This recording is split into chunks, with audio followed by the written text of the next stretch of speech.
This is Opinion City, where pro wrestling gets the conversation it deserves. Real voices, real opinions, live every Sunday. Hell yeah. Fired up. I love it. You know it. You know it. I certainly do. We've been talking for a little bit here now, and there's a lot of things I know. So Right. But here's something I don't know. So why don't you tell us in your own words exactly who is Caleb Walsh? So Caleb Walsh. That's me. Hey, That's really true.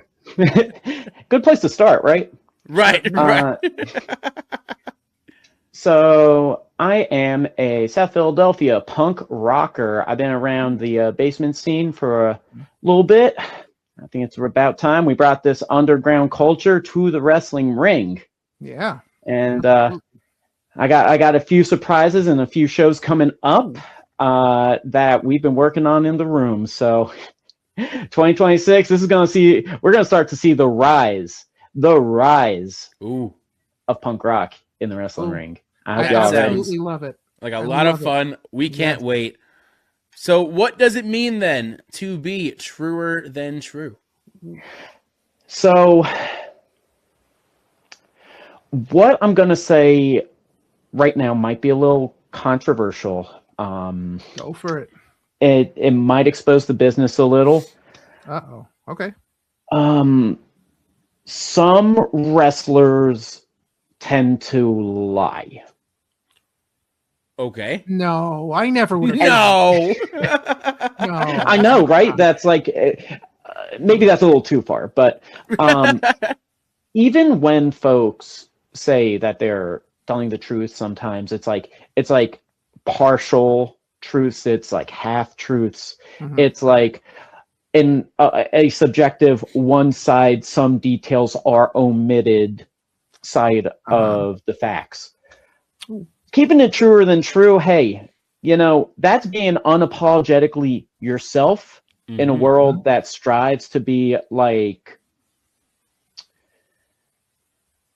that strives to reduce individuality to like nothing.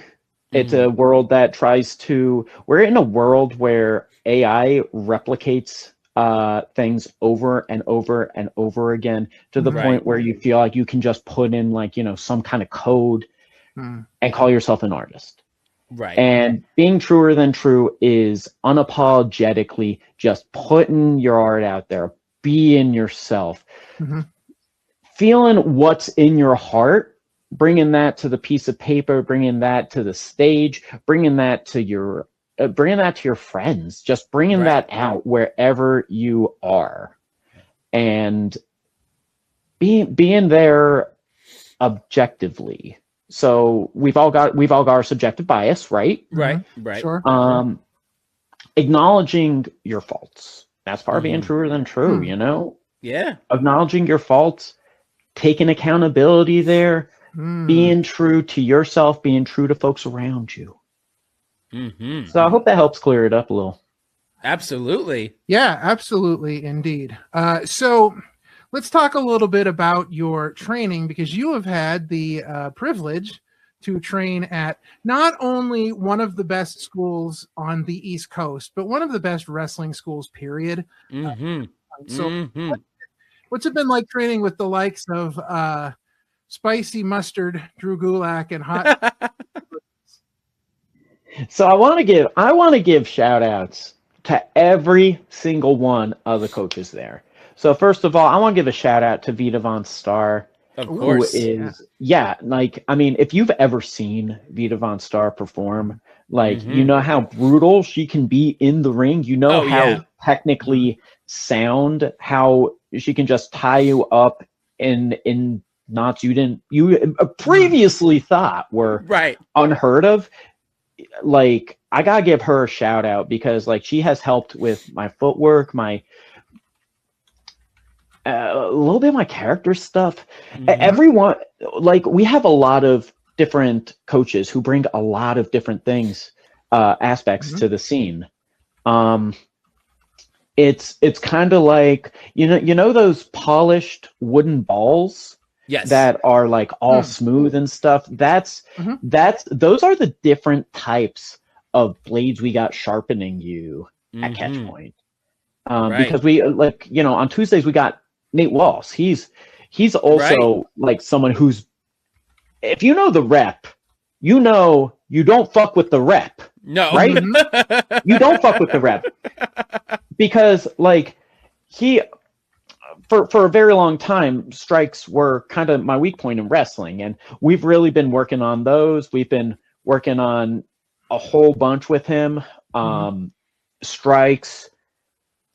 He's been, inspiring me to tap into that kind of, how do I call it? Are y'all familiar with King of Fighters?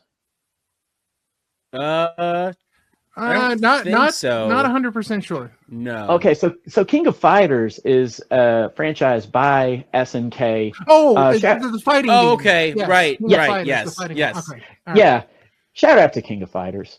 Love and shout out video games. Of course, it's the best fighting game on earth. Ooh. Best fighting game on earth. Wow. Quick sidebar before we get into it: Xbox or PlayStation? PlayStation. Okay. Oh, Okay. all right. Well, the interview can continue then. You're good. Rock and roll. All right. But in KOF 13, there is a version of Yorigami. He's the guy with the bondage pants and the red swooping haircut. Right. Called Unshackled Instinct Orochi Yorigami. Okay. So the reason I bring that up is Coach Nate has helped me go from Caleb Walsh to Unshackled Instinct Caleb Walsh. Really dig into those deep, inner, yeah. And of course, I gotta give props to my dude Kurt Robinson. Yeah, he's not at Catchpoint anymore. He's now in North Carolina, but he has given to me so much knowledge that I will never be able to pay him back for. Like in my first few years, I'm very he was the first guy I met when I walked into Catchpoint. Nice. And this could be a nice little segue into what that training was initially like. So we have a fundamentals course, we have a foundations course, right? And I'm a little bit on the older side of folks who are starting wrestling, so I wanted to be sure my fitness was on par with where it quote unquote should be. Right. As a pro wrestler, I'm now realizing that's not necessarily a myth, but it's there are all kinds of body types in wrestling. There are all kinds of folks with different disabilities and such, and honestly, you just gotta dive in. Right. You're never going to be ready until you're ready, if that makes sense, Oh, absolutely, yeah. But anyway, there's this foundations course, and we were going through a lot of different. There are a couple of real funny stories from this one, because I was my day job was working in Camden at this point, and sixth day of training, I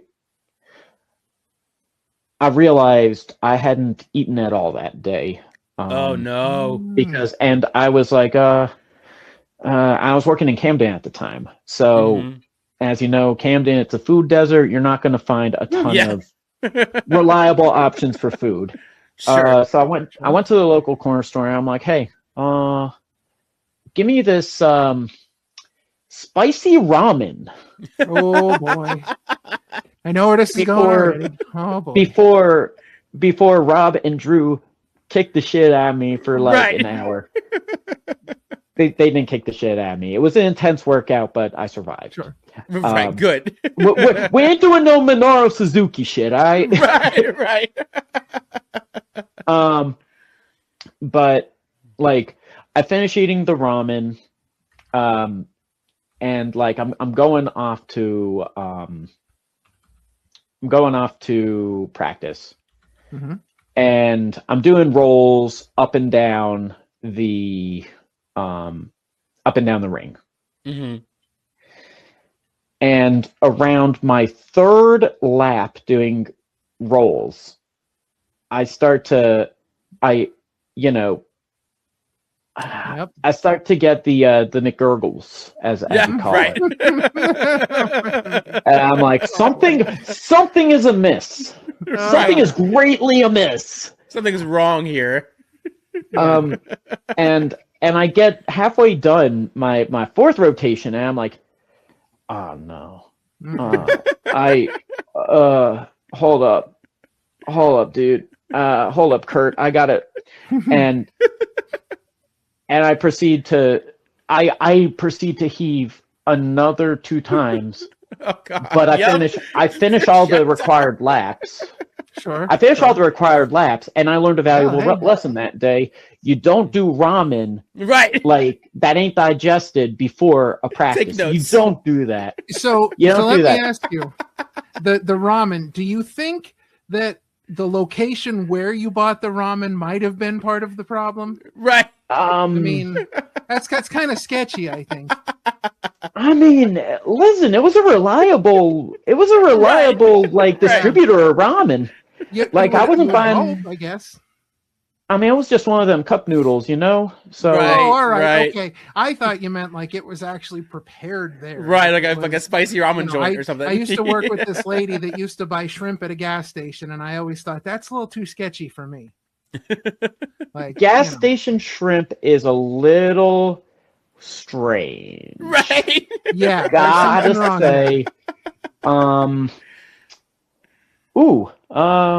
Gas station sushi as well. Yeah, that's a little weird. Gas station. Shout out to gas station sushi. Right. Shout out gas station sushi. That's Opinion City. New episodes live every Sunday on YouTube. And to our Patreon members, thank you for supporting independent wrestling media. We'll see you next time.